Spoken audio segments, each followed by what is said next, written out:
podcast is part of the Sports Social Podcast Network.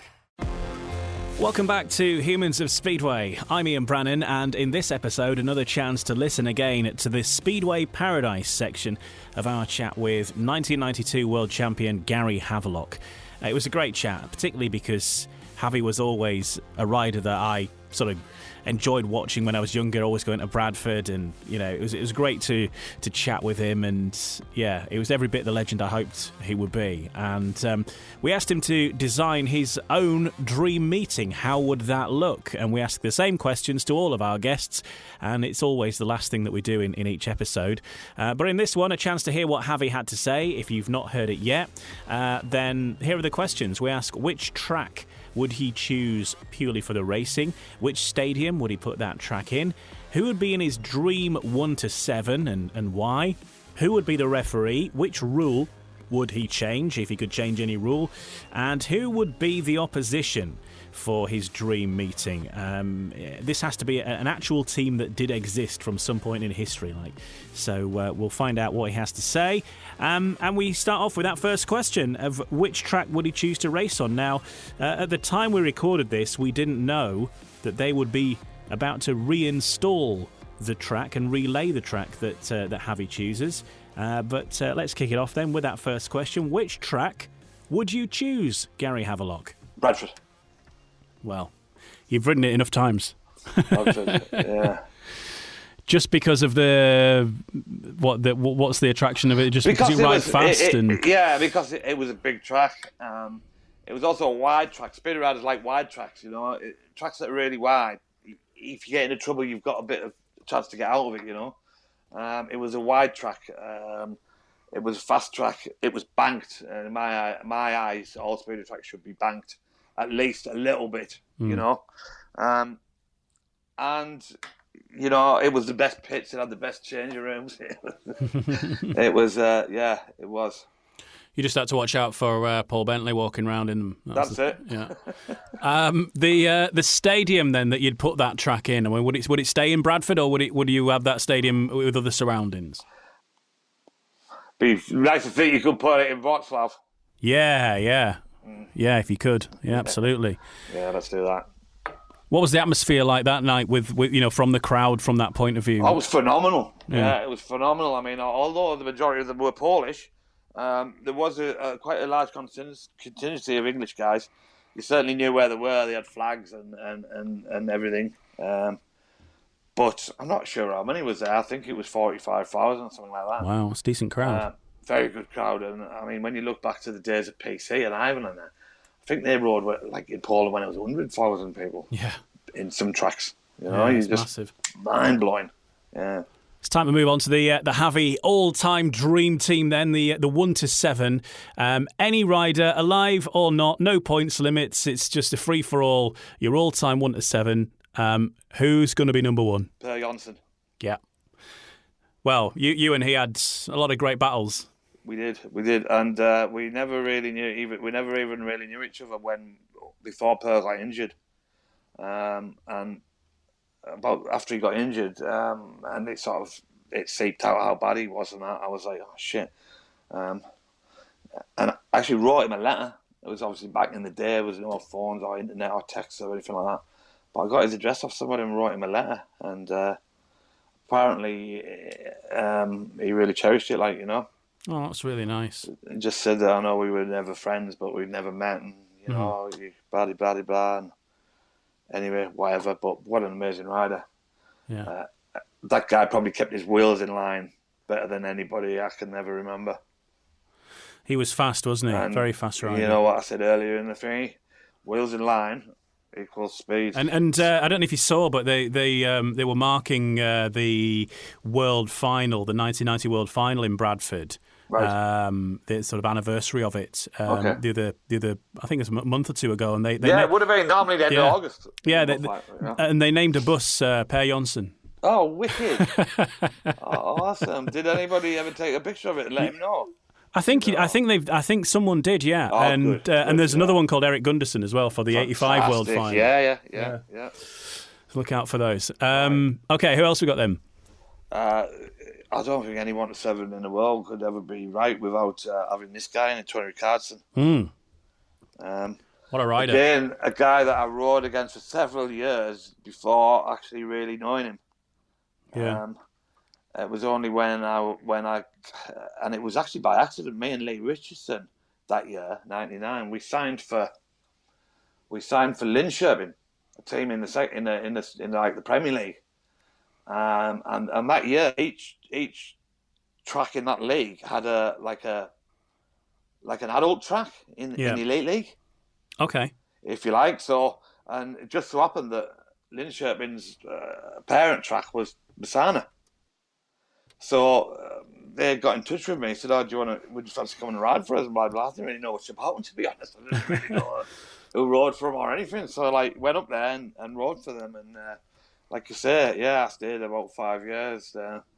Got to know the guys really well, and got some lifelong friends out of it. Brilliant. Okay, so Tony Richardson's on there. We're doing well with the Swedes so far. We are, aren't we? Who's next? Right, who's next is Lee Richardson.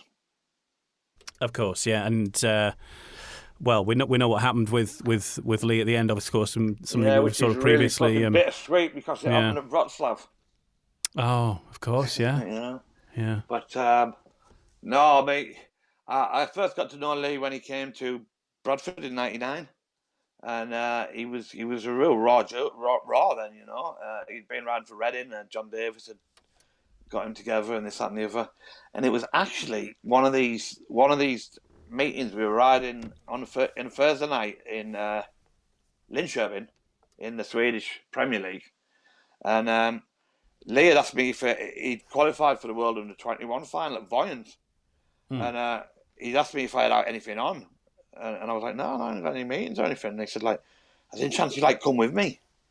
So I was like, well, let me make some calls and that. And I was like, yeah. So we got a lift from Sweden to Denmark, and his mechanics turned up with the van and all that.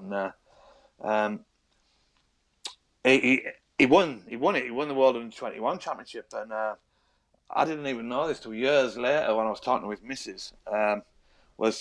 And I remember now when we first got there, we said, "Oh, let's go have a look at the track." As we were walking, while I was looking at the track, I just picked up this round, there was all pebbles and stuff around where the standing area and stuff.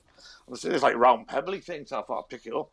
And we got out of the track, and I made up some bullshit about it being the lucky stone. Yeah. And I gave it to Lee, and I obviously won the World Under-21 Championship. So he kept this fucking lucky stone, for the rest of his life, and his kids have got it now, apparently. Oh, wow. Yeah, it was really touched me when I heard the story. It was like, oh man. And that's some really good times with Lee. And again, Speedway, as amazingly rewarding as it can be, it can also be devastatingly cruel. Yeah. Devastatingly cruel. It was a huge shock, wasn't it? Yeah, it was. Yeah. Yeah, terrible incident, and very hard for everybody. Yes. Okay, so Lee Richardson is in your all-time 1-7. Where next one, unfortunately, is going to have to be foreign again. Okay. Well, it's going to have to be Greg Hancock. Well, you can't go wrong. I mean, Greg rode in your farewell meeting, didn't he? He did, and you know what, right? When he agreed to do that farewell meeting, right, when I was organising, getting a bike to ride and all that, and he went, "Avi, do us a favour, don't give me a number out to anybody." But I went, "Mate, I don't give anybody's number out to anybody." He said, "Every man and his dog's trying to get me to do the testimonial and this open meeting or whatever." And he says, "Fuck that." He said, "I want to fly in, do your meeting, and fly back out."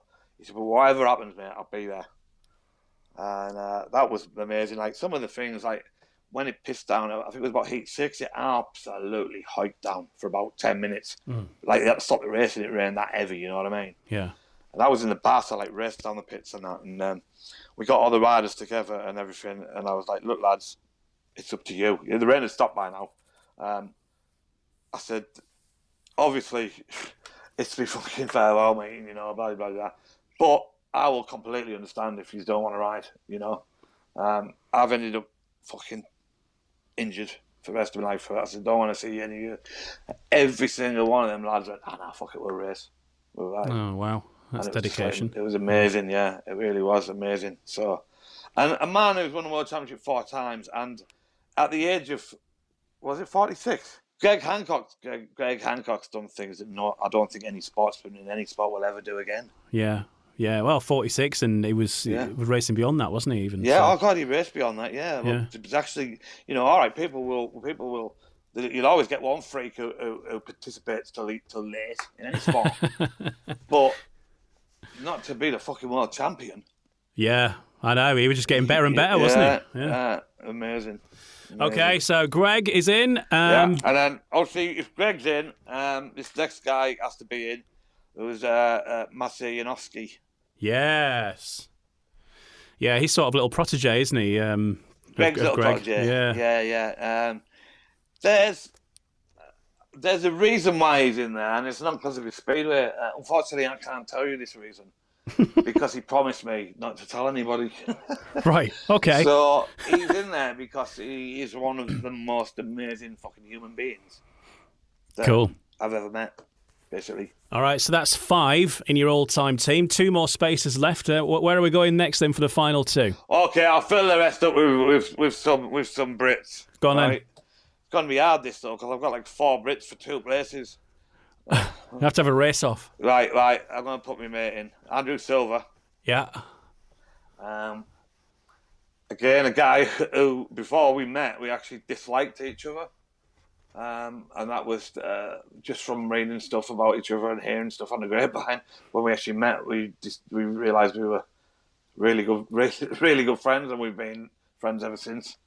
And he's going through a particularly tough time at the moment, so that's why he's in. One of the most underrated riders ever, and to retire so young as he did and walk away was just like, I don't know. At the time, you think it's a waste of talent, but looking at me now and Lee Adams and Golub and people like that, maybe he did the fucking right thing, Yeah. But hey ho. And last one then? Last one, going to have to be Mark Lorham. World champion.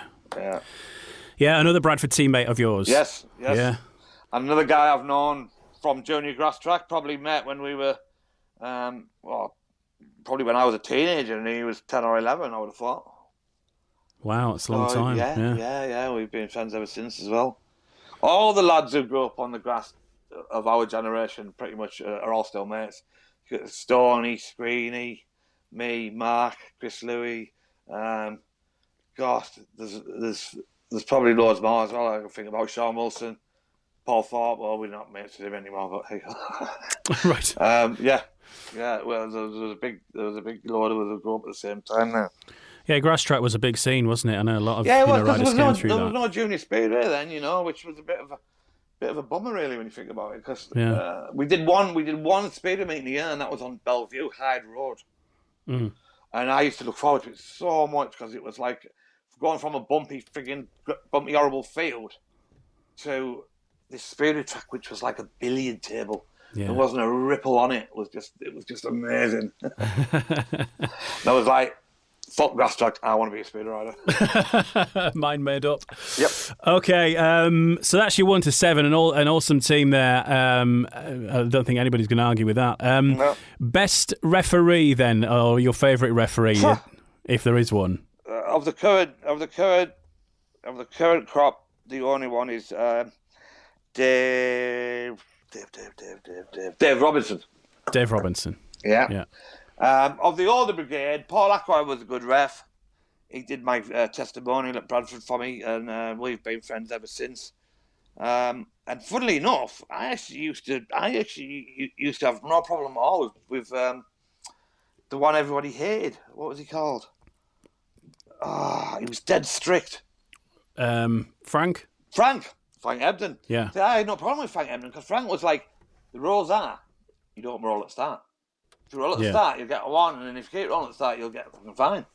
See, that was great to me with Frank. Rules were the rules, and you know where he stood. It was only the people who were trying to get cheated. I never had a problem with Frank because I used to sit still at the start. It was the rollers that used to have a problem with Frank. He used to get the fucking rollers, you know what I mean? But rules were, you're not supposed to roll, so why not? Yeah, when I did the one with Shane Parker, he said that Frank Ebden would definitely not be refereeing his. I think he had a problem with because he got through the meeting so quick. Everybody had a problem with Frank. But like I say, I never had a problem with Frank because most of the time he was always down south. And the fact that he got the meetings over quick, that was all right because we had so fucking far to go home. You know what I mean? We didn't mind that. If you were going to change one rule, what would it be? God. Anyway. I would install myself as Speedway Tsar and solve all the fucking problems. Speedway Czar Gary Havelock is in command of the sport. That's great. That's a good way of looking at it because you get to change lots of rules with just the one there. So yeah, absolutely. Great. And if we're going to pick one team, any team from all time to race against your All-Star 1 to 7, what would that be? Which team? Which year? Oh God, I'd have to say the England touring team, the last England touring team that went to Australia. All those lads. We beat the Aussies 5-2, 5 test matches to 2, and it should have been 6-1 because they cheated in the first one. So, yeah, I put that team. Wow. England Lions. The England Lions as the opposition at Bradford, with the Roslav facilities. That's it. I'm sure it'd be a great meeting. Well, thanks very much, Gary, for taking the time and speaking to us. It's been great. And no problem, Ian. I hope the people enjoy my tales. They were all the good ones that I could repeat. You'll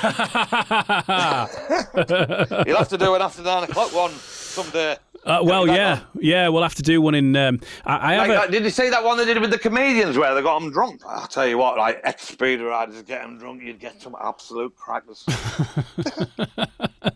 Maybe one for future. I'll get the lawyers on standby. Look, Gary Havelock, it's been a pleasure speaking to you, and thanks for joining us on this episode of Humans of Speedway. All right, mate. No problem. You take care. My thanks to Gary Havelock for joining us on this episode of Humans of Speedway. Hope you enjoyed it as much as I enjoyed chatting to him. It was sort of a bit of a fanboy experience, really, for me. But it was great chatting with Gary, and hopefully we'll see him back around the tracks next season in his new role as being sort of assistant manager for Poole. Don't forget, if you're new to Humans of Speedway, well, first of all, welcome along. We have plenty other episodes for you to check out. In fact, there are 11 by my reckoning. We've got chats with Phil Morris, the race director for the Speedway Grand Prix and Speedway of Nations series. How about a trip inside the referees box with Chris Durno, talking about what they get up to. Shane Parker, Peter Oakes, Neil Machin, Nigel Pearson, Scott Nichols, among some of the names that you can check out chats with in our series. And if you want to get in touch, then please do as well. You can drop us a line through social media. On Facebook, you just search for Humans of Speedway, and we're on Twitter at Speedway Humans is the place to go. Follow us there to get preview clips and find out all the news of upcoming episodes and stuff like that first. Of course, if you have enjoyed it, the best thing that you can do is just tell your friends who are also Speedway fans as well, if they might enjoy it. Spread the word, maybe give us a rating and a review too, wherever you get your podcast. That would also be amazing, and we'll speak to you next time on the next edition of Humans of Speedway.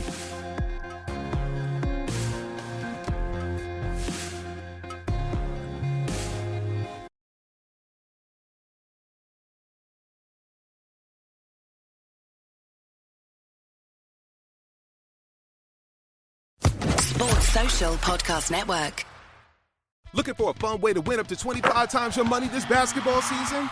Test your skills on Prize Picks, the most exciting way to play daily fantasy sports. Just select 2 or more players, pick more or less on their projection for a wide variety of stats, and place your entry. It's as easy as that. If you have the skills, you can turn $10 into $250 with just a few taps. Easy gameplay, quick withdrawals, and injury insurance on your picks are what make Prize Picks the #1 daily fantasy sports app.